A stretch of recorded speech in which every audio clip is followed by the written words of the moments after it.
Bonjour, bienvenue sur ma chaîne. Aujourd'hui, je vais profiter pour vous faire une vidéo sur comment bien accueillir vos clients. Pourquoi avoir un accueil travaillé et pourquoi c'est important pour votre clientèle. Donc, je vais déjà vous poser une question, ça va être: est-ce que vous avez déjà eu l'occasion de vous retrouver dans des situations où l'accueil dans un commerce, un cabinet dentaire, n'importe quoi, n'était pas forcément à la hauteur de ce que vous attendiez? Bien souvent, vous pouvez vous retrouver avec des gens qui vous ignorent complètement ou qui ne sont pas à la hauteur de vos attentes. Et ça, c'est très important en tant que client. Si vous vous êtes retrouvé confronté à des situations comme ça, vous devriez être assez attentif pour votre clientèle. Donc, en fait, je vais profiter. Moi, aujourd'hui, j'ai une belle expérience. Je suis dans un bel hôtel. En ce moment, je suis aux États-Unis. Puis j'ai loué une chambre d'hôtel.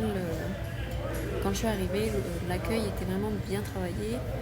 Je me suis sentie tout de suite, je dirais, privilégiée. Les deux personnes qui étaient à l'accueil ont tout de suite pris le temps de me sourire et de me saluer directement au moment où j'ai franchi le seuil de la porte. Et rien que ça, déjà, c'est agréable parce qu'on se sent, je dirais, important, mais on sent qu'ils sont passionnés par ce qu'ils font, on sent qu'ils ont vraiment la volonté de le faire aussi. C'est pas quelque chose qui est forcé. Le sourire était vraiment là et on sent qu'ils étaient vraiment attentionnés à l'écoute des clients. Donc, en dehors de ça, ils ont pris le temps aussi de venir me poser la question tout de suite si j'avais besoin d'informations. Donc, ils ont pris le temps de savoir si j'avais déjà loué une chambre, si j'avais besoin d'aide pour mes bagages ou autre. À vous, c'est pareil, dans un salon, c'est la même chose. Quand un client rentre dans votre boutique, il faut prendre le temps de le saluer et lui dire au moins bonjour avec un sourire, avec un signe de tête, si vous n'avez pas le temps d'aller directement vers lui. Mais dès que vous êtes libre, il faut lui poser la question: est-ce que je peux vous aider?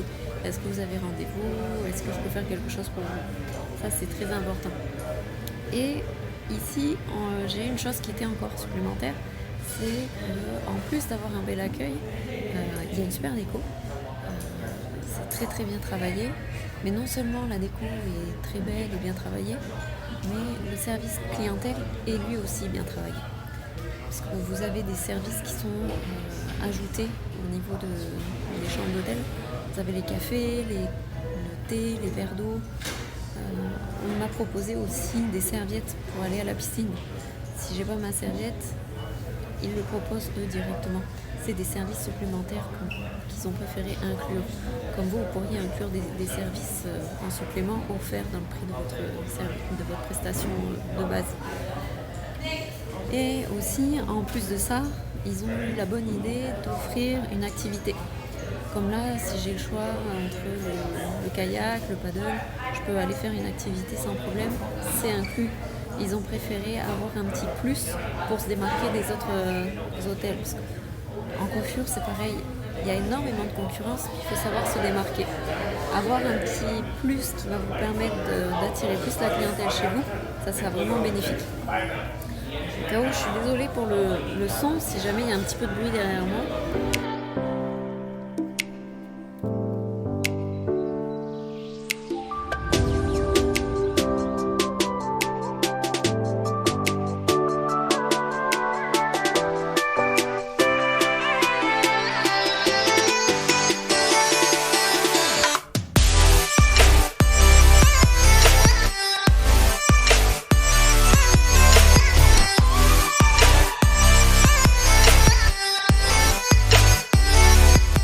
Désolée pour ça. Des moments, c'est possible que les voix passent un petit peu au-dessus de la mienne. Mais pour revenir à ce que je disais, on m'a offert les serviettes, on m'a offert l'activité de kayak, de paddle. Comme je disais, il y a le café, il y a le thé à disposition.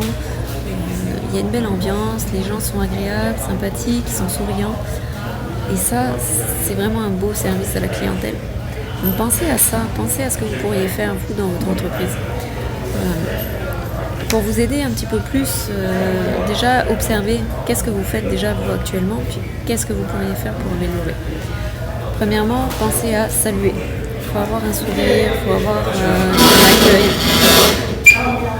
Désolée. Il faut avoir un accueil, quelque chose qui peut vous faire montrer l'attention que vous avez pour vos clients. Ensuite, cet accueil, il faut qu'il soit chaleureux. Il faut vraiment avoir de la sympathie envers vos clients. Il ne faut pas que ce soit forcé. Comme je disais, il faut vraiment que le client se sente à l'aise et qu'il ait envie de rester parce que vous avez déjà fait le premier pas. Ensuite, votre attitude. Il ne suffit pas d'avoir un beau sourire, une belle voix, puis de laisser le client rentrer. Il faut aussi avoir l'attitude. Si vous êtes le corps qui est fatigué, qui se laisse aller, puis qui est pas sûr de lui, qui va pas du tout en accord avec ce que vous essayez de rendre, forcément ça va pas aider et votre client va se sentir mal à l'aise parce qu'il va se dire tiens, il se force et il a pas envie. L'accueil est forcé. Donc travaillez sur ça. Il faut vraiment avoir une belle attitude au niveau de votre gestuelle. Il faut que ce soit en accord entre le verbal et le non-verbal. Prenez le temps de vraiment travailler sur ça. Montrez à votre client qu'il est important. Il faut vraiment lui montrer de l'importance et montrer que vous êtes content qu'il est là. Si vous ne faites pas attention à ça, votre client va se sentir gêné, puis il va se dire tiens, je dérange et je devrais aller voir ailleurs. C'est pas le but. Le but c'est qu'il reste ici puis qu'il continue à venir vous voir. Donc travaillez sur la façon dont vous pourriez faire pour mettre votre client à l'aise et lui donner envie de rester. Si jamais vous avez des problèmes, que c'est un client qui vient pour une plainte ou une insatisfaction au niveau d'un service, restez calme et surtout essayez d'arranger la chose avec discrétion. Parce qu'il ne faut pas déranger non plus les autres clients qui sont derrière et il ne faut pas gêner votre client qui vient vous voir pour réclamation. Parce que un client avec réclamation, s'il est bien traité, si on s'occupe bien de lui, va quand même finir par revenir vous voir. C'est pas parce qu'il n'est pas content qu'il va forcément aller voir ailleurs. S'il vient vous voir, c'est justement il y a quelque chose qui le dérange, mais il veut continuer de venir. Donc faites le premier pas et essayez de le garder pour vous. Il faut vraiment chercher à garder votre client pour votre entreprise et s'occuper de lui. Il faut être à son écoute, il faut prendre soin de lui. Donc soyez discret pour ne pas le mettre mal à l'aise auprès des autres clients.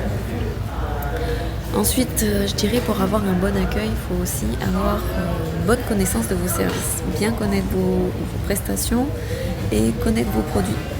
Un client peut rentrer simplement pour avoir des renseignements, savoir ce que vous faites comme service, savoir ce que vous faites comme produit.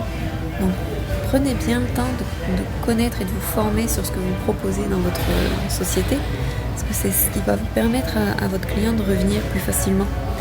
Bien souvent, on cherche juste des renseignements et on n'est pas encore prêt à acheter tout de suite. Donc faites-le, prenez le temps, formez toute votre équipe. Si vous êtes plusieurs, vous avez des réceptionnistes, prenez le temps de les former aussi. Ensuite, je dirais qu'il faudrait former toute l'équipe au niveau de l'accueil verbal. Faire attention à comment vous parlez. Il ne faut pas que ce soit trop familier.